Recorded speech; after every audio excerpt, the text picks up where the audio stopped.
জায়গায় পৌঁছে গিয়েছে। ফুরফুরা শরীফ শান্তিপ্রিয় জায়গা, এখানে মারামারি হানাহানি এখানে হতো না। রাজনীতিকে নিয়ে 34 বছর সরকারের পালা বদল হয়েছে, কিন্তু কোনো অশান্তি এখানে হয়নি। কিন্তু 2021 সালে আমরা কি দেখলাম?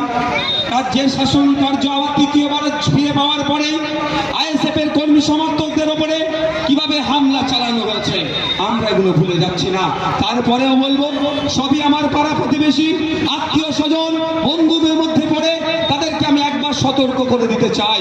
আপনারা যদি ভাবেন সবসময় আপনারাই ক্ষমতায় বসে ক্ষমতার মসনদে থাকবেন, এই স্বপ্ন কিন্তু আপনাদের নিতে হবে।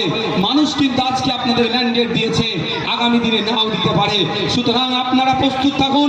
আপনারা যদি মনে করেন এই হিংসার রাজনীতি করব, আমরা কিন্তু হিংসার রাজনীতিকে গণতান্ত্রিক প্রক্রিয়াতে আপনাদেরকে আমরা জবাব দিতে পারবো। আর এটা পঞ্চায়েত নির্বাচন নয়, প্রশাসনের একটা অংশকে কাজে লাগিয়ে বুথ দখল করবেন, গণনা কেন্দ্র দখল করে সার্টিফিকেট নিয়ে নেবেন, এটা মনে রাখবেন, এটা ইলেকশন কমিশন অফ ইন্ডিয়ার হাতে এই ইলেকশন নির্বাচন হচ্ছে। ফুরফুরা শরীফের মানুষ, ফুরফুরার অঞ্চলের মানুষজন তৃণমূলের অত্যাচারে তোলাবাজিতে যে অতিষ্ঠ হয়ে আছে, তার জবাব দেওয়ার জন্য প্রস্তুত হয়েছে। আপনারা যতটাই চেষ্টা করুন না কেন, না ইভিএম মেশিনে মাস্তানি করতে পারবেন সামনে গিয়ে, না গণনা কেন্দ্রে গিয়ে আপনারা মাস্তানি করবেন, তার জবাব দেওয়ার জন্য প্রস্তুত আছে মানুষজন গণতান্ত্রিক প্রক্রিয়াতে। আমরা ভুলে যাচ্ছি না পঞ্চায়েত নির্বাচনের সেই ভয়ঙ্কর দিনের কথা, গণনার ভয়ঙ্কর দিনের কথা, তার জবাব আমরা গণতান্ত্রিক প্রক্রিয়াতে দেব। আমরা ভুলে যাচ্ছি না পঞ্চায়েত গঠনকে কেন্দ্র করে ফুরফুরা শরীফের শান্ত মাটিকে কিভাবে অশান্তির শিরোনামে নিয়ে গিয়েছিল, প্রশাসনের একটা অংশকে দিয়ে কিভাবে ফুরফুরা শরীফের মাটিকে কালিমালিপ্ত করতে চেয়েছিল। আমরা ফুরফুরা শরীফের মানুষজন ঐক্যবদ্ধ হব, দলবদ্ধ হয়ে এই সমস্ত অপশাসনের আমরা জবাব গণতান্ত্রিক প্রক্রিয়াতে দেব। সময় স্বল্প, তাই বন্ধুগণ যারা উপস্থিত হয়েছেন, আমাদের পাড়া প্রতিবেশী মানুষজন যারা আছেন, তাদের উদ্দেশ্যে বলবো, জামাই জানতে হবে আমাদের উন্নয়নের জন্য এক বছরে কত টাকা আসে। 5 কোটি টাকা কোথায় কোথায় খরচ হচ্ছে সেটা জানার আমাদের প্রত্যেকের ভোটারদের রাইট আছে। তাই বলবো, আপনারা তৃণমূলকে ভোট দেওয়ার আগে একবার ভাববেন, দেওয়ার আগে একবার ভাবুন। এবং আপনাদের বলে রাখি, এরা আপনাদেরকে দেখাবে না ডেটা কোথায় কোথায় খরচ করেছে। কারণ ফুরফুরা শরীফের ঘটনা, মন্দিরের দেয়াল তুলাকে নিয়ে টাকা উঠে গেছে, মন্দিরের এই শ্মশানের ঘেরা হয়নি, রাস্তার জন্য টাকা লুটে হয়ে গেছে, এই ধরনের অনেক ঘটনা আছে। সেটা আগামী দিনে কমিশন বসিয়ে উদ্ধার হবে।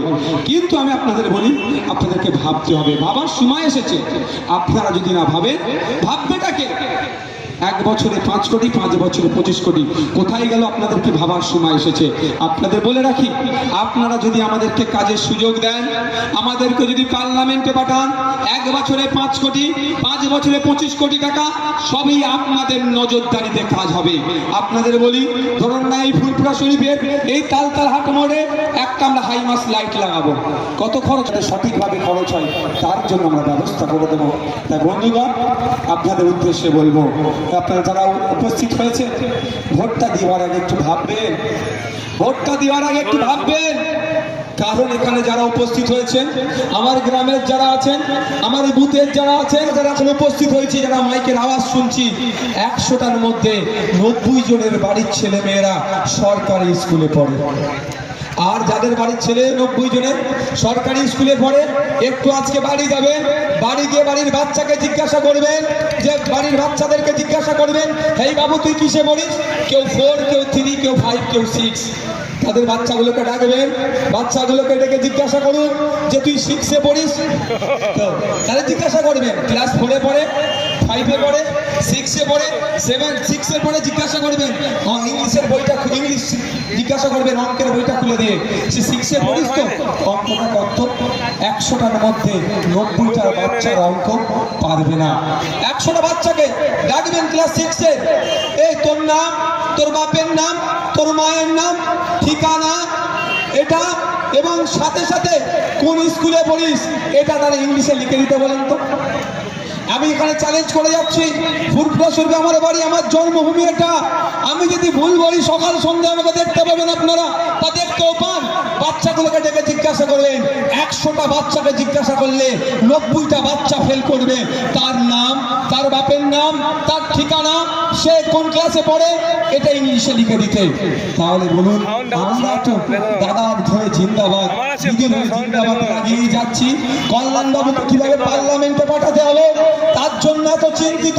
কে কবির শঙ্কর বোসকে পার্লামেন্টে পাঠাবে তার জন্য এত চিন্তিত। কিন্তু খোঁজ নিয়ে দেখুন, যেখানে দলিত সমাজের ছেলে মেয়েরা বেশি থাকে, যেখানে আদিবাসীরা বেশি থাকে, যেখানে মুসলিমরা বেশি থাকে, যেখানে পিছিয়ে বর্গের মানুষেরা বেশি থাকে, সেই সমস্ত শিক্ষা এলাকাতে সুকৌশলে শিক্ষা প্রতিষ্ঠানগুলোকে ধ্বংস করে দিচ্ছে এই কল্যাণ ব্যানার্জির দলের লোকেরা। তাই আপনাদের বলবো, কল্যাণ ব্যানার্জিকে ভোট দেওয়ার আগে ভাবুন যে আপনার ছেলের হাত থেকে বই পেন খাতা কেড়ে নিচ্ছে, তাকে ভোটটা দিয়ে লাভ। কেন আপনাদের হাত থেকে কেড়ে নিচ্ছে? আপনি তৃণমূলের নেতাদেরকে গিয়ে বলবেন, আজকে পরে আমার এলাকার কত নেতা আছে জিজ্ঞাসা করবেন, বলবেন দাদা ফিস্টি করবো, 10,000 চাইলে 12,000 দেবে, বলবে আরো 2,000 নে, মদ 2,000 টাকার মদ খেয়ে মারামারি হানাহানি করবি। যে আমাদের এখানে আমাদের ছেলেদের দোকান ভাঙেছিল, আমাদের মুরগির দোকান থেকে শুরু করে দোকান ভাঙচুর করেছিল, আমাদের এখানে ঠাকুরের দোকান উল্টে দিয়েছিল, সে বাচ্চারই তৃণমূল করে, তারও দোকান ভেঙে দিয়েছিল। এই করবার জন্য বলে 2,000 টাকা দিচ্ছি মদকে বলে কর, এই কাজটা করতে বলবে। আপনি গিয়ে বলুন তো তৃণমূলের বড় বড় নেতাদেরকে যে দাদা আমাদের এখানে যে প্রাইমারি স্কুলটা আছে এখানে শিক্ষক নয়, এখানে দুটো শিক্ষক দেওয়া হোক। গিয়ে বলুন আপনাদের আমাদের যে জাঙ্গিপাড়া আমাদের যে ফুরপুরা শরীফে দক্ষিণ হাই স্কুল আছে, একটু খোঁজ নিয়ে দেখুন। লীলালপুর হাই স্কুলে খোঁজ নিয়ে দেখুন কটা ছাত্র ছাত্রী আছে, দেখবেন ধ্বংস হয়ে যাচ্ছে। কারণ সেখানে শিক্ষক নাই, শিক্ষার পরিকাঠামো নাই, হাই স্কুলের মেয়েগুলো কলেজ স্কুলে যেতে চাইছে না। কারণ কি? সেখানে টয়লেটের ব্যবস্থা ঠিকঠাক নাই। এক কথায় শিক্ষার পরিবেশ না থাকার বলে আজকে এই অবস্থা। Sanjeevani health care nursing home, Siakhala Furfura শরীফের পাশে, শ্রীপতিপুর, হুগলি। সমস্ত চিকিৎসার উন্নত মানের পরিষেবা দেওয়ার জন্য আমরা রয়েছি আপনাদের পাশে। Emergency, ICU, cardiology, nephrology, orthopaedic surgery, onco surgery, general medicine, physiotherapy, neuro medicine, dialysis, neuro surgery, শিশু সুরক্ষা, গাইনোকোলজিস্ট বিভাগ, ক্যাশলেস পরিষেবা, স্বাস্থ্যসাথী সহ যে কোনো হেলথ স্কিম, মেডিক্লেম গ্রহণযোগ্য। এছাড়া স্বাস্থ্যসাথী কার্ডের মাধ্যমে সম্পূর্ণ বিনামূল্যে সার্জারির সুব্যবস্থা।